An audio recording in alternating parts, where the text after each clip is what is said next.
So I'm here with Jason Goudlock. He's an inmate at Toledo Correctional Institution. He's been incarcerated for 29 years now in the state of Ohio, and today we're going to talk about his situation. So in your words, Jason, can you explain to the listeners what exactly is Ohio's old law justice system? Okay, in 1996, July 1st, 1996, Ohio introduced a new set of sentencing guidelines known as Truth in Sentencing Guidelines, which were flat time guidelines that were determined by an offender's judge. These guidelines permitted majority of convicted felons to not have to go before the Ohio Parole Board to be released. So prior to the new law guidelines, you had the old law guidelines, which is what I'm serving time under, which are indefinite sentencing guidelines. So, say for a crime of aggravated robbery, under the old law, you would be sentenced to a sentence such as 5 to 25 years. And you would have to go to the parole board after serving the front side of the 5 years. Then the parole board can keep you incarcerated up to 25 years if they chose to do so. Now, under the new law, if an offender was convicted of aggravated robbery, the offender would not be required to go to the parole board, and their sentence was significantly way shorter than the old law sentence. Under the new law, which is Senate Bill 2, was This call is originating from an Ohio correctional facility and may be recorded and monitored. Under the new law, which was introduced through the legislation, Senate Bill 2 legislation, a new law prisoner would serve a sentence for aggravated robbery approximately anywhere from 3 to 10 years. So the number would be decided by the sentencing judge. So if the judge decided, hey, your aggravated robbery was committed in the most severe fashion, if the judge say, I'm going to give you 8 years, then that offender would just do 8 years, and once their time was done, they would be released. They wouldn't have to go to the parole board or anything like that. So basically, the injustice of between the old law and the new law is sort of like the sentencing disparity with crack cocaine versus powder cocaine sentencing disparity. You have offenders serving drastically different amounts of time for the same crime. I see, and I would imagine that creates a lot of chaos within the prison system among the inmates. Absolutely. Under the old law, I'm expected to stay out of trouble when the prison environment is filled predominantly with all new law offenders, guys who don't have to go to the parole board. So it's a very hostile environment, and it's virtually impossible to not get into anything. Now, a person, you can't get through without getting into anything, but you have to compromise so much, and in the process of this compromising, you open the door for all type of other problems, because other prisoners, they see you as you are compromising yourself and trying to stay out of trouble to appease the parole board. Other prisoners, they see this, and they use that as an opening to try to sometimes take advantage of your situation, because they know you don't want to get in any trouble. So it's basically a psychological a sort of a psychological type torture for an old law prisoner, because you're walking around with extra stress. All prisoners have stress from just being incarcerated, but as an old law prisoner, you're walking around with extra stress. New law prisoners, they don't have to go through any of the obstacles that you have to go through to get there free. I see.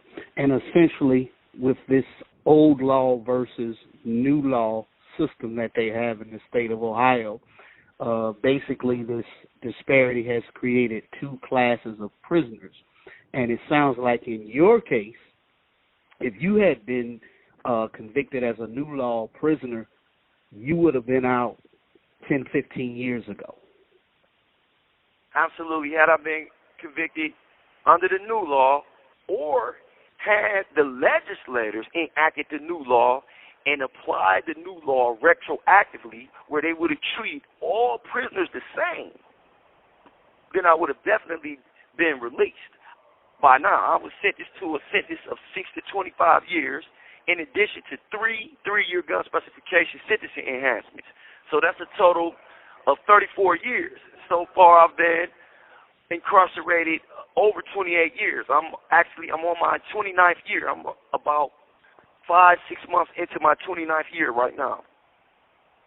Yeah, that's ridiculous, brother, because essentially, I personally know people who have been convicted of actual murder that have not done the time that you've done. That is indeed an injustice.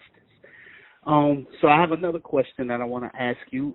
You've also made claims about being wrongfully convicted for some of your convictions. Can you elaborate on this for us? Yes.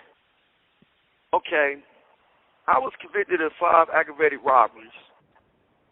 Out of the 5 aggravated robberies I was convicted of, only 3 I did. 2 I did not do.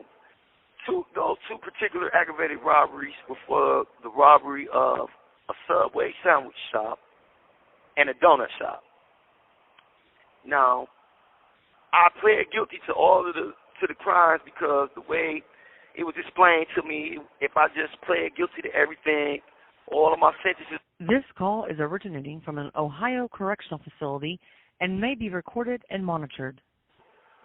The way it was explained to me, all of my sentences would be ran together, and I would get out at the same time anyways.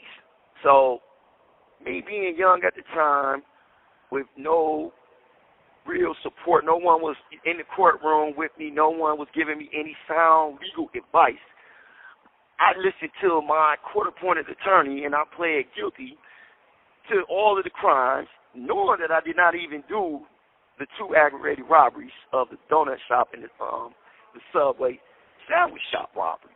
Now, my thing is this. If there was, let's just say, if there was any physical evidence at the crime scene, which I'm not actually sure, I heard that there was a surveillance video. My thing is this. If there was, say, fingerprints, DNA, or hair follicles, anything, that is something that can be matched against my DNA, and it could exonerate me. And I'm saying, without a shadow of a doubt, 100%, I did not commit those robberies.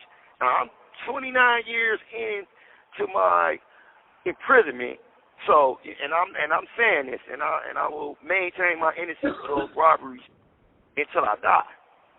Now, the reason why it is so important for me right now at this time to try to clear my name is because when I go to the Parole Board wants to always ask me about these particular crimes.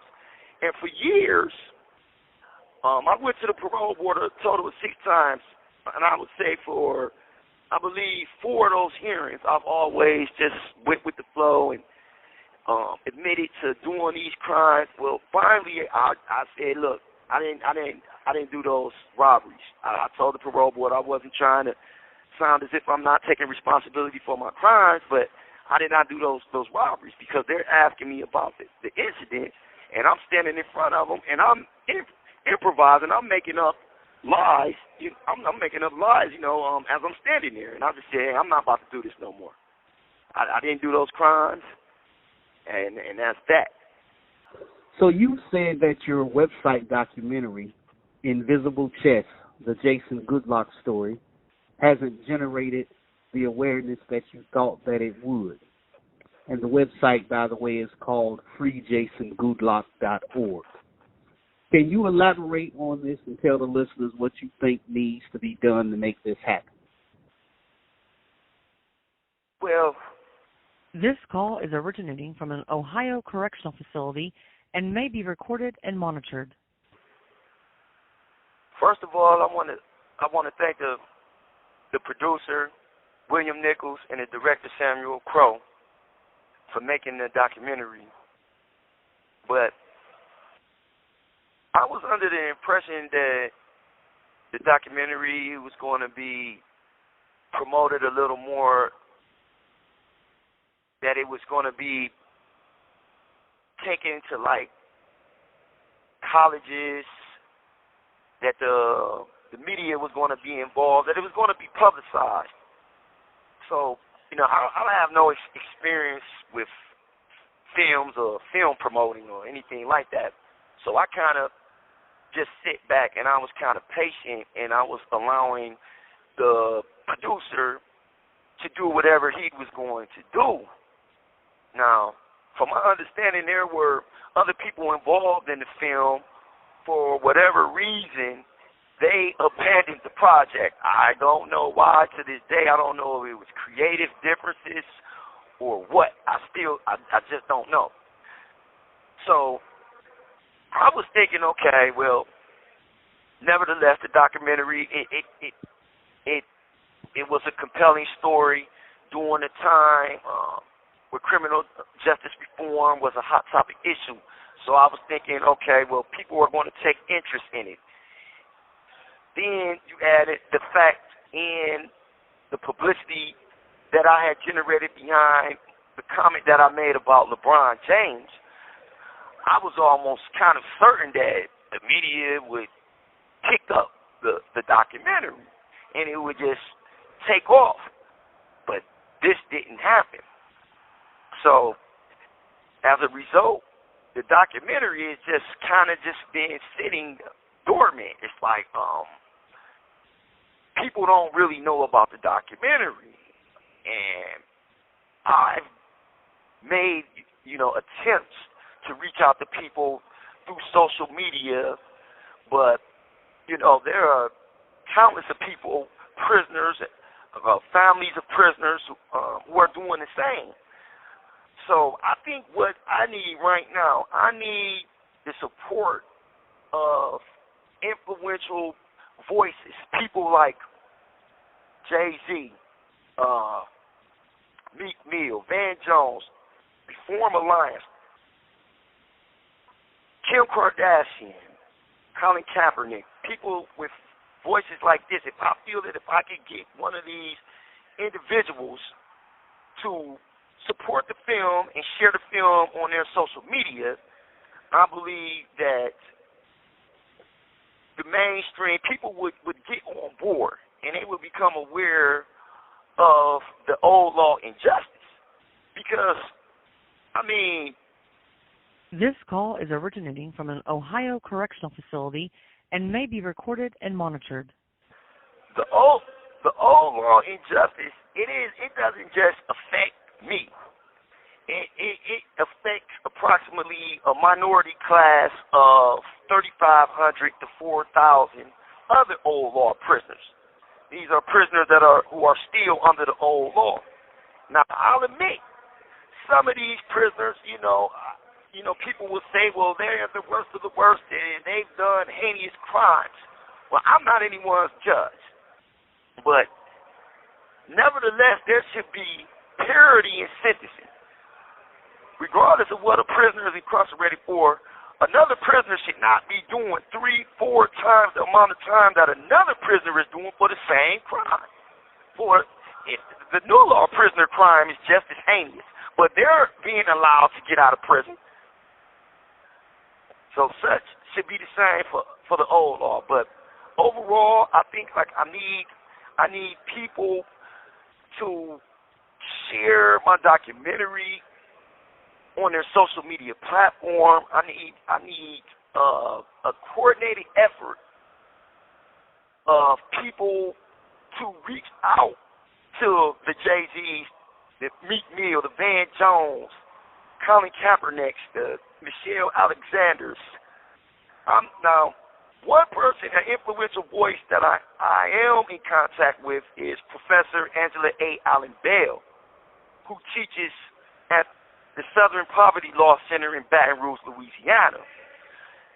So that is one positive gain that I'm happy. I'm happy that I've met her, but nevertheless, I'm still in need of other people to support the film. I mean, we're talking about a film. I mean, and it doesn't matter if the film is a documentary or an action thriller. You know, when producers, when they make movies, they solicit other people to support the film, but they have a budget of tens of thousands of dollars, well, not millions. And, I don't have any of that. So I need people on social media platforms such as Facebook, Instagram. This call is originating from an Ohio correctional facility and may be recorded and monitored. I need these people to work with me so I can make a coordinated outreach. I also think that I need to have people reach out to U.S. senators, because I think the Ohio Parole Board, being that they've just chosen to just do whatever they want to do, to be the judge, the prosecutor, the police officer. I mean, they want to just over-incarcerate a person and just do what they want to do. I feel that they might need to be some type of congressional investigation, because if anyone watches my documentary, they cannot come away from watching that documentary saying that I should be in prison. I mean, there's just no way. I mean, John Hinckley shot President Ronald Reagan, and he's on the street right now. I served more time than him. And we're not going to forget about the other aides, presidential aides that he also shot. But that's another story. But I've done my time. I've done time for crimes that I did not do. I've done my time for crimes that I did do. I've done my time. I should be allowed to get on with my life.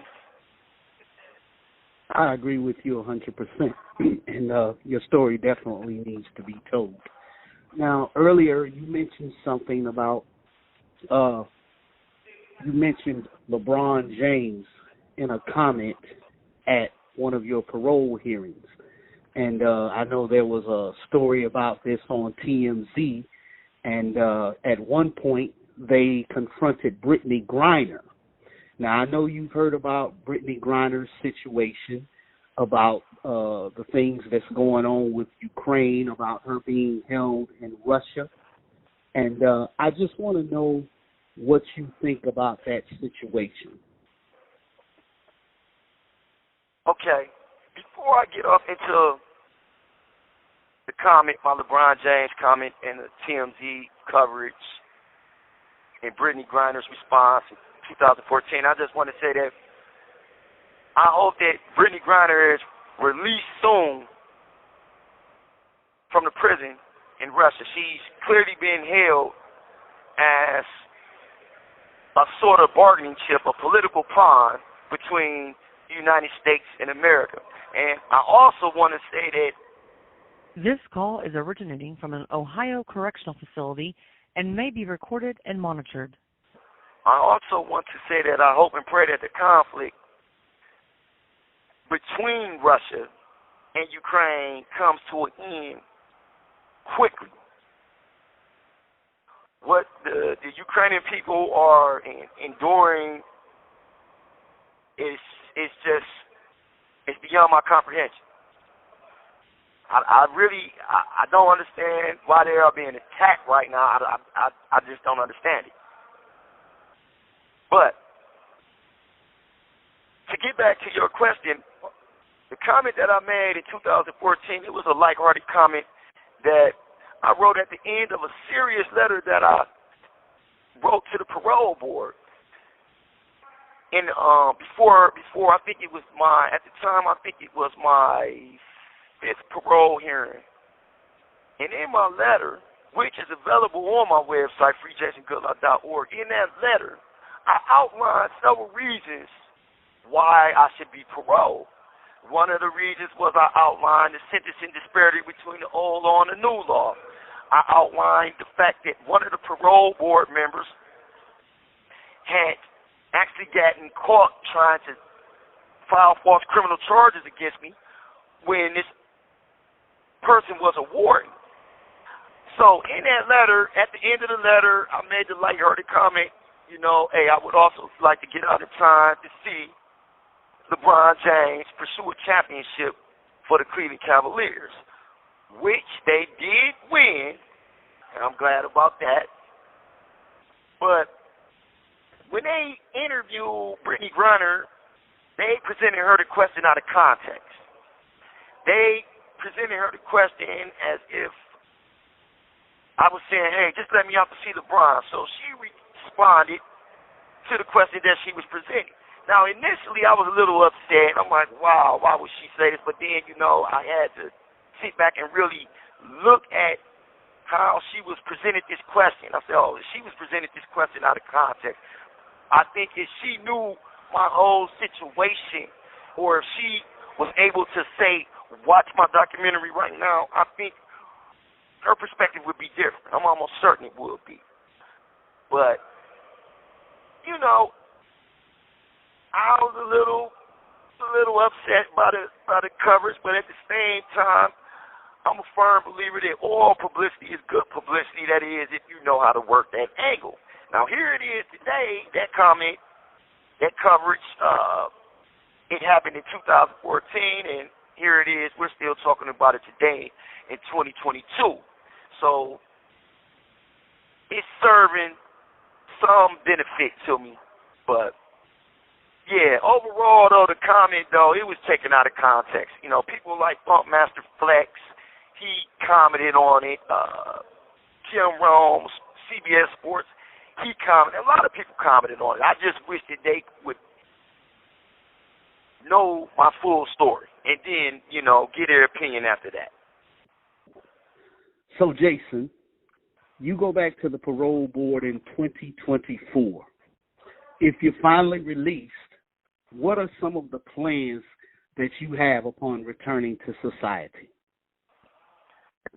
Well, right now, I'm thinking about relocating, but upon relocating, if I relocate, and I think I am, actually thinking about relocating to Texas. This call is originating from an Ohio correctional facility and may be recorded and monitored.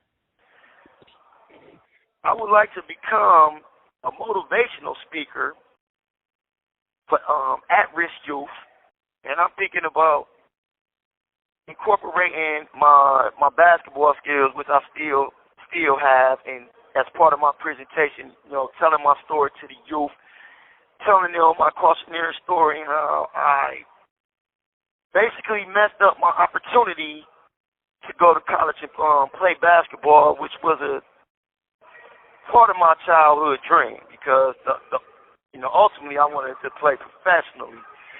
But just getting out, I think I'm going to just seek employment and hone my skills, and hopefully I can find some venues where I'm able to speak to the youth and begin my career as a motivational speaker. That sounds like a real good plan, my brother. So listen, man, we're going to be pushing this thing for you, and we're going to make sure that everyone is listening, because you've definitely been dealt an injustice, and we need to deal with this. Is there anything else you'd like to say to the listeners before we close out? Yeah, I just want to extend a special thanks to all of my supporters,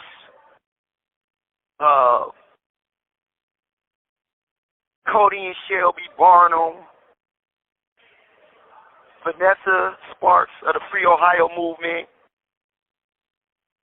Norman V. Whiteside, all my supporters on TikTok, my supporter, Alicia Tottingham, as well as her young daughter, who actually just drew me a beautiful picture.